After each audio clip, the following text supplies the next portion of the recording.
வாங்க sir. Doctor இருக்காரா? இருக்காரு, வாங்க சார்.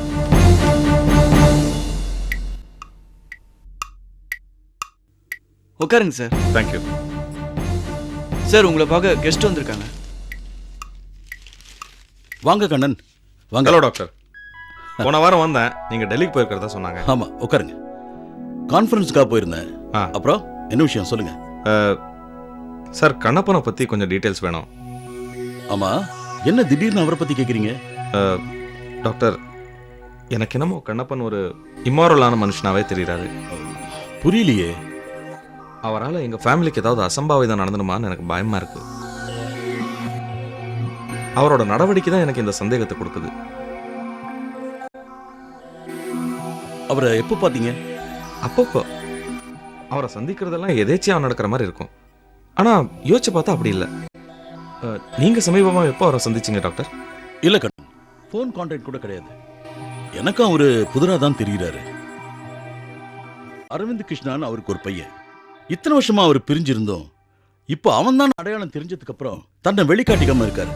அதுக்கு தான் என்ன காரணம்னு தெரியல. அவர் மனசுல இருக்கிறது அவருக்கு தான் வெளிச்சம். இதனால தான் எனக்கு அவர் மேல இருக்கிற சந்தேகம் அதிகமாயிட்டே போகுது. இன்னொரு விஷயம், முன்னெல்லாம் உங்க அப்பா அடிக்கடி எனக்கு ஃபோன் பண்ணி கண்ணப்பனை பத்தி விசாரிச்சுட்டு இருப்பாரு. இப்பெல்லாம் விசாரிக்கிறதே இல்லை. உங்ககிட்ட கண்ணப்பனை பத்தி ஏதாவது பேசுவாரா? இல்ல.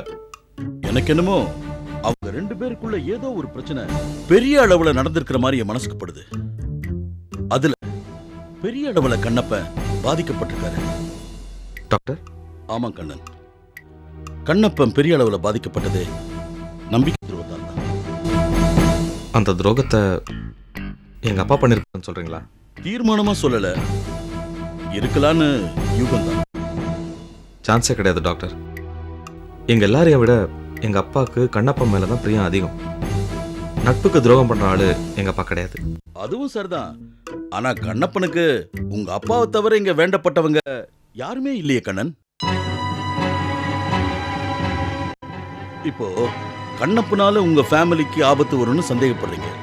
அதுக்கு வேற என்ன காரணம் இருக்க முடியும் கண்ணன்? இன்னும் உங்க அப்பாவுக்கு அவர் மேல பாசம் இருந்தா ஏன் அவரை தேட முயற்சிக்கல கண்ணன்? இன்னைக்கு இருக்கிற வசதிக்கு ஒரு மனுஷன், அதுவும் உயிர் நண்பனை தேடி கண்டுபிடிக்கிறது ஒன்னும் முடியாத காரியம் இல்லையே. உண்மை தெரிகிற வரைக்கும் எல்லாமே யூகம் தான் கண்ணன். நான் பேசுனது உங்க மனசை பாதிச்சிருந்தா ஐம் ரியலி சாரி. இல்ல டாக்டர், இந்த விஷயத்தை எனக்கு நானே தெளிவுபடுத்திக்கலான்னு வந்தேன். ஆனா இப்போ ஏகத்துக்கு குழப்பமா இருக்கு. எனிவே, கண்ணப்பன் கான்டாக்ட் பண்ணாருன்னா தயவுசெய்து எனக்கு தெரியப்படுத்துங்க. ஓ ஷூர். Thank you doctor. கிளம்புறேன். வாங்க. அடைச்சா என்ன சார் அந்த கண்ணப்ப எப்படி பண்ணிவிட்டாரு? நீங்கள் சொன்ன பாட்டிக்கு அந்த இடத்த எடுத்துருந்துக்கலாம். நான் தான் கொஞ்சம் லாபம்னு சொல்லி ஆசைப்பட்டேன்.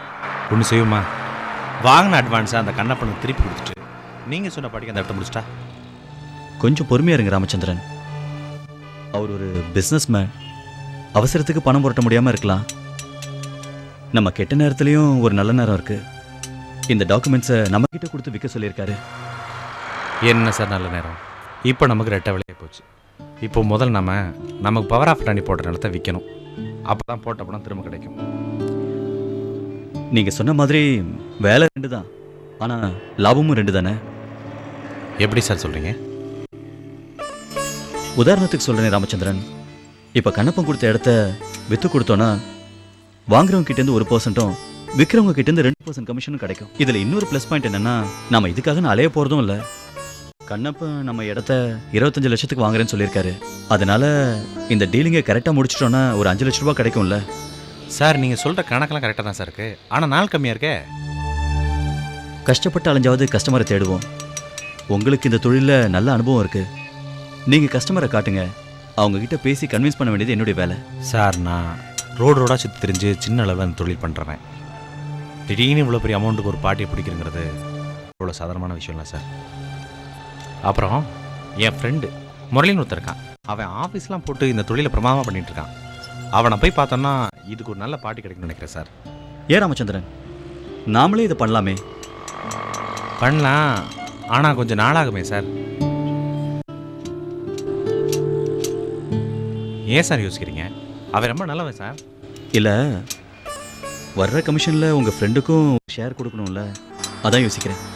சார் கமிஷனை பற்றி யோசிச்சாலாம் காரியம் நடக்காது சார். நமக்கு போட்ட பணம் நஷ்டம் இல்லாமல் திரும்ப கிடைக்கணும். ஆமாவா இல்லையா? ஆமாம். என்னண்ணே ரெடி ஆச்சா? ரெடி ஆயிடுச்சு சார். எவ்வளோ வேணும்? 20 ரூபா கொடுங்க. சார் ஒரு 20 ரூபா கொடுங்க சார். இந்தாங்க. என்னங்கண்ணே? சரி சார், வண்டி எடுத்துங்க.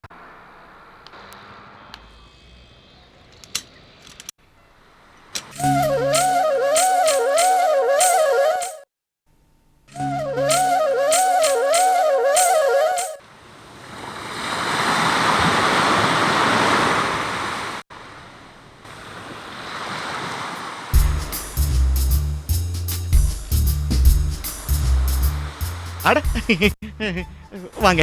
ஹலோ. சௌந்தர்யா, நீங்க நீங்க என்கிட்ட 5 மணிக்கு தானே வர சொன்னீங்க. நான் 4 மணிக்கே வந்துட்டேன். ஏன் முன்னாடியே வந்தீங்க? கரெக்டா நான் சொன்ன டைம்க்கு வர வேண்டியது தானே? பரவாயில்லங்க, எல்லாம் உங்களுக்காக தானே. உட்காருங்க.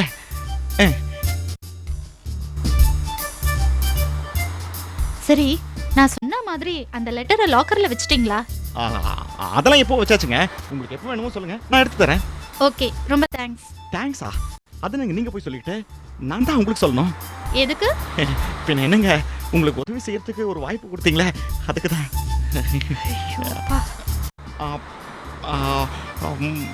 இந்த பீச்சு ரொம்ப அழகா இருக்குல்ல? என்னங்க, ஏதாவது சந்தோஷமா பேசுங்களேன். மிஸ்டர் ஸ்ரீனிவாசன், ஆபீஸ் வேலையில இருக்கிற டென்ஷன்ல எனக்கு தலை வலிக்குது. நான் வீட்டுக்கு கிளம்புறேன். ஐயோ, தலைவலியா? என்னங்க, இந்த பீச்சில் ஒரு சூப்பரான ரெஸ்டாரண்ட் இருக்கு. அங்க ஒரு கப் ஃபில்டர் காபி சாப்பிட்டீங்கன்னு வச்சுக்கோங்களேன், உங்க தலைவலி எல்லாம் பறந்து போயிடும். அதுவும் உங்க சம்பளத்தோட. வாங்க. எனக்கு வந்திருக்கிற தலைவலி ரொம்ப மோசமானது. அது என்னை விட்டு போகவே போகாது. சௌந்தர்யா, ஒரு நிமிஷம்.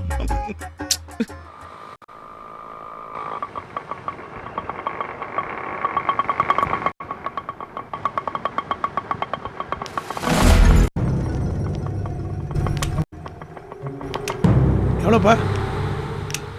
தலைவலி தைலம் ஏதாவது வாங்கிட்டு வந்து கொடுக்கட்டுமா? ஐயோ, வீட்ல போய் ரெஸ்ட் எடுத்தா எல்லாம் சரியாயிடும். நான் வேணா உங்களை ட்ராப் பண்ணட்டுமா? 10 நிமிஷத்துல பறந்து போயிடலாம். நான் ஆட்டோலயே போய்க்கிறேன். என்னங்க நீங்க, நானும் அத்தையை பார்த்த மாதிரி இருக்கும்ல. நான் முதல்ல என் ஃப்ரெண்ட் வீட்டுக்கு போயிட்டு அதுக்கப்புறமா தான் வீட்டுக்கு போறேன். நீங்க யாரை கேட்டா நான் என்னன்னு உங்க சொல்றது? வீட்டு வருங்கால மாப்பிள்ளைன்னு சொல்லுங்க, எனக்கு எந்த அப்ஜெக்ஷனும் இல்ல. எனக்கு அப்ஜெக்ஷன் இருக்கு. எனக்கும் அப்ஜெக்ஷன் இருக்கு. என்ன? வீட்டுக்கு போறேன்னு சொல்லிட்டு நீங்க எப்படி ஃப்ரெண்ட் வீட்டுக்கு போலாம்? உங்க உடம்பு என்னத்துக்கு ஆகுது? ஐயோ, ஆளை விடுங்க. சௌந்தர்யா, சௌந்தர்யா. சாலிகிராமம் போப்பா. சௌந்தர்யா. ஓகே ஸ்ரீனிவாசன், அப்புறமா பார்க்கலாம். போப்பா. Bye bye. See you. Tata. Soundarya, நாளைக்கு எங்க மீட் பண்றது? சொல்லாம போறீங்களே சௌந்தர்யா. ஹலோ சௌந்தர்யா. எவ்வளோ கத்தினாலும் உங்க காதில் விழாது.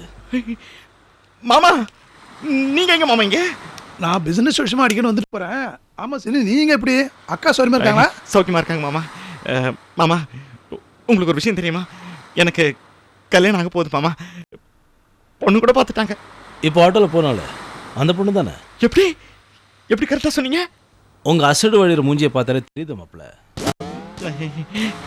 ஆமா மாப்பிள, உனக்கு எப்போ இங்கே ட்ரான்ஸ்ஃபர் ஆச்சு? நான் வந்து 4 மாசம் ஆச்சு மாமா. நீங்க எங்க மாமா இருக்கீங்க? எனக்கு என்னடா, நான் ஊரா சுத்துறேன். ஏதோ ஒரு லாட்ஜில் தான் தங்கியிருக்கேன். பக்கத்துல தான் என் ரூம் இருக்கு. நீங்க வேணா ஒரு தடவை வந்துட்டு போலாம்ல மாமா? பரவாயில்ல மாப்பிள, இப்போ எனக்கு கொஞ்சம் அர்ஜென்ட்டா வேலை இருக்கு. இன்னொரு நாளைக்கு பார்க்கலாம். வரட்டுமா? சரி. மாப்பிள, ஊருக்கு போனீங்கன்னா அக்காவை கேட்டதா சொல்லு. ஆகட்டும். கிளம்பு. பாய் மாமா. Okay bye sir. பாய் மாப்பிள்ள. பாய்.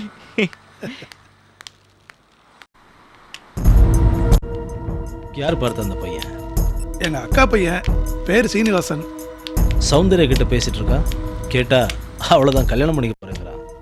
எங்க அக்கா இவனுக்கு நிறைய பொண்ணு பார்த்துக்கிட்டு இருந்தாங்க. எந்த பொண்ணுமே சரியா அமையல. கடைசியில் சௌந்தர்யா பார்த்துருப்பாங்க போல இருக்கு. நான் எங்க அக்கா விட்டு போய் ரொம்ப நாள் ஆச்சு இல்ல, அதான் எனக்கு ஒண்ணுமே தெரியல. அது நல்லதான் பார்த்தா. இவனை வச்சு சௌந்தர்யா விஷயத்துல என்ன பண்ணலான்னு யோசிப்போம். வா.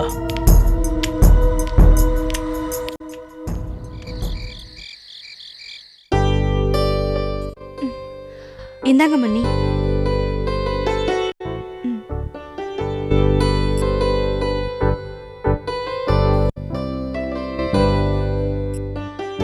ஆமா, இன்னைக்கு உங்க அண்ணா கிட்ட பேசலையா? அவர்கிட்ட பேசுறதுக்கு என்ன இருக்கு? இல்ல, இப்பெல்லாம் அடிக்கடி போன்ல அண்ணாவும் தங்கச்சியும் பேசிக்கிறதா கேள்விப்பட்டேன், அதான் கேட்டேன். அப்படியெல்லாம் ஒண்ணும் இல்ல. எப்போது ஃபோன் பண்ணுவாரு, எப்படி இருக்கான்னு விசாரிப்பாரு, அவ்வளவுதான். வா ஸ்ரீ, இப்பதான் வந்தியா? ஆமா. என்ன கோத, உன் பையன் என்ன சொல்றான்? என்ன சொல்றான்? கூடிய சீக்கிரமா அத்தை ஒரு அழகான பெண் குழந்தை பெத்து கொடுக்க சொல்றான். பெத்து கொடுத்துட்டா போச்சு. ஆனா ஒண்ணு, இந்த டவுரிங்கிற பேச்சுக்கெல்லாம் இடமே இல்ல. உன் பையன் கிட்ட இப்பவே சொல்லி வை. அது சரி, உங்க 2 பேருக்கும் ஒரே நாள்ல தானே கல்யாணம் ஆச்சு. உனக்கு எதுவும் விசேஷம் இல்லையா? அப்படியெல்லாம் ஒண்ணும் இல்ல. அவர் ஒரு நல்ல நிலைமைக்கு வர வரைக்கும் இப்போதைக்கு குழந்தை வேண்டாம்னு முடிவு பண்ணிருக்கோம். அப்படியா சேதி? அப்ப இந்த ஜென்மத்துல உனக்கு குழந்தை பாக்கியமே இல்லைன்னு சொல்லு. என்ன பேசுறீங்க? பின்ன ஷாம் எப்போ நல்ல பொசிஷனுக்கு வர்றது, உனக்கு எப்போ குழந்தை பிறக்கிறது? சான்ஸே இல்ல. ஏன் இப்படி பேசுற கோத? ஷாம் தான் இப்போ ஒழுங்கா கடைக்கு போறார்ல. அவெல்லாம் தேற மாட்டான் ஸ்ரீ, எனக்கு தெரியும். இத பாரு கோத, ஓ அண்ணன் மேல உனக்கு நம்பிக்கை இல்லாம இருக்கலாம், ஆனா என் புருஷன் மேல எனக்கு நம்பிக்கை இருக்கு. நிச்சயமா ஒரு நாள் பெரிய ஆளா வருவாரு. அது வெத்து நம்பிக்கை ஆர்த்தி. என்ன பேசுறீங்க நீங்க? மாற்றம்ங்கிறது ஒவ்வொருத்தரோட வாழ்க்கையில நடந்துகிட்டு தான் இருக்கு. ஏன் உங்க ஆத்துக்காரையும் எடுத்துப்போமே, நல்ல வேலையில தான் இருந்தாரு, ஆனா இப்ப இல்லையே. இருந்தாலும் நம்பிக்கையோட போராடுறாருல்ல, அது மாதிரிதான் ஏன் ஆத்துக்காரரும். ஏய், நான் என்ன கேட்டேன், நீ என்ன பேசுற? நான் ஷாம பத்தி கேட்டா நீ உன் அண்ணாவோட முடிச்சு போட்டு பேசுறியா? பாத்தீங்களா ஸ்ரீவ பேசுறத? விடு கோத, நீ எதுவும் தப்பா கேட்கல, ஆர்த்தி எதுவும் தப்பா பதில் சொல்ல. என்ன உங்க தப்பா பேசலன்னு சொல்றீங்க? என் வீட்டுக்காரர் தேர மாட்டார், எனக்கு குழந்தை பாக்கியமே இல்லங்கிறது தப்பு இல்லையா? ஏய், என்னடி எதிர்த்து பேசுற? குதக்கமா பேசுற நானும் பேசுவேன். நீங்க பேசுறதெல்லாம் சகிச்சுக்கணும்னு சட்டமா என்ன? இருடி, எங்க அம்மாட்ட போய் சொல்றேன். கோத, விடு கோத. இந்த விஷயத்தை எதுக்கு பெருசாக்கிட்டு இருக்கீங்க? இந்த மாதிரி நேரத்துல நீ இப்படி கோவப்படக்கூடாது. ஆர்த்தி, என் கூட வா.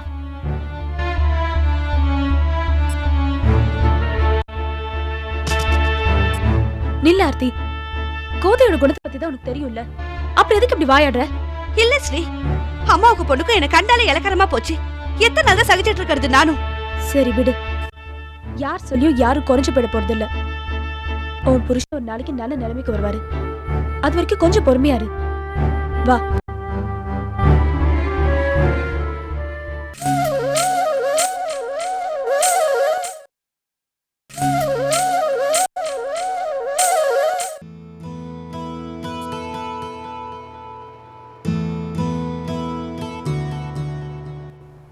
அரவிந்த் சார். ஹலோ, வாங்க வாங்க வாங்க வாங்க, உட்காருங்க. ஒரு நிமிஷம். சொல்லுங்க, என்ன இந்த நேரத்தில்? காத்துல கதவு மூடிச்சு. ஒரு நிமிஷம்.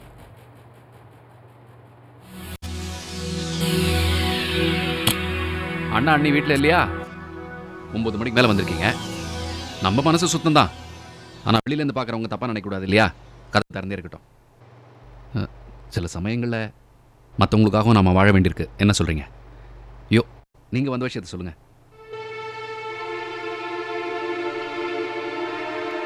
என்ன இருக்கும்? என்னாச்சு? ஏன் இப்படி ஃபீல் பண்ணுறீங்க? இல்ல அரவிந்த் சார், கிரேட். நீங்க உண்மையிலேயே கிரேட். என் மதிப்பு கெட்டு போக கூடாதுன்னு இவ்வளவு நாகரிகமா நடந்துக்கிறீங்களே. உங்களை போய் அவர் சந்தேகப்படுறாரு. Please please please stop all this. அழாதீங்க.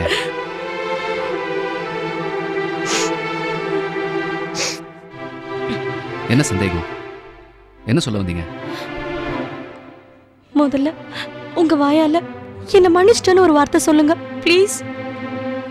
எதுக்கு எதுக்கு நான் உங்களை மன்னிக்கணும்? ப்ளீஸ் அரவிந்த் சார், மன்னிச்சிட்டேன்னு ஒரு வார்த்தை சொல்லுங்க. அப்பதான் அவர் பண்ண தப்புக்கு அட்லீஸ்ட் என்னால உங்ககிட்ட குற்ற உணர்ச்சி இல்லாமையாவது பேச முடியும். என்ன தப்புன்னே தெரியல, மன்னிக்க சொல்றீங்க. சரி, மன்னிச்சிட்டேன். விஷயத்தை சொல்லுங்க. அரவிந்த் சார், உங்களுக்கு அப்பாவா நடிக்கிறதுக்கு வேற ஆளே கிடைக்கலையா? எதுக்கு அந்த ஏரச போய் கூட்டிட்டு வந்தீங்க? அவரு நம்மள ஏகத்துக்கு சந்தேகப்படுறாரு. அவர் என்ன வேணா நினைச்சிட்டு போட்டோம், அதை பத்தி யாருக்கு என்ன. ஆனா எல்லார்கிட்டயும் நம்மள பத்தி இப்படி சொல்றாரு, அது எந்த விதத்துல நியாயம்? ஐயோ ப்ளீஸ், என்ன சொன்னாரு? என்ன ஆச்சு? அது முதல்ல சொல்லுங்க. அந்த ஏரஸ் கண்ணு கிட்ட உங்களை பத்தி என்னமோ வத்தி வச்சிருக்காரு. அதை கேட்டுட்டு கண்ணனும் உங்க மேல சந்தேகப்படுறாரு. கண்ணை சந்தேகப்படுறாரா? ஹ, இது பாருங்க, நிச்சயமா இருக்காது. நீங்க அவரை சரியா புரிஞ்சுக்கலன்னு நினைக்கிறேன். இப்படிதான் அரவிந்த் சார், நீங்க உங்களால யாரையும் அந்த மாதிரி தப்பா நினைக்கவே முடியாது. நீங்க அப்படிப்பட்டவர். ஆனா இங்க நடக்கிறதே வேற. கண்ணன் அது எப்படி சொல்றதுனே தெரியல. நீங்க நீங்க நீங்க என்ன உண்மையிலேயே காதலிக்கிறீங்கன்னு சொல்றாரு. நீங்க உண்மையிலேயே காதலிக்கிறீங்கன்னு உங்க மேல சந்தேகப்படுறாரு. சரி, கண்ணை சந்தேகப்படட்டும். அதுக்கு நீங்க ஏன் மன்னிப்பு கேட்குறீங்க? இல்ல, அது உங்க மேல சந்தேகப்பட்டு அரவிந்த் சார் எப்படிப்பட்டவர்னு உனக்கு ப்ரூவ் பண்றேன். நீ ரெஸ்டாரண்ட்டுக்கு வா. நம்ம 2 பேரும் அங்க இருக்கும்போது கண்டிப்பா அரவிந்த் உன்னை பார்க்கறதுக்கு அங்க வருவாருன்னு என்ன கூப்பிட்டாரு. ஓ, நீங்க போய் காத்துட்டு இருந்தீங்களா? இல்ல, நான் எவ்வளவோ அவர்கிட்ட சொன்னேன். அரவிந்த் சார் பத்தி எனக்கு நல்லா தெரியும். அவர் அப்படிப்பட்டவர் இல்லைன்னு சொன்னேன். ஆனா அவர் போனீங்களா இல்லையா?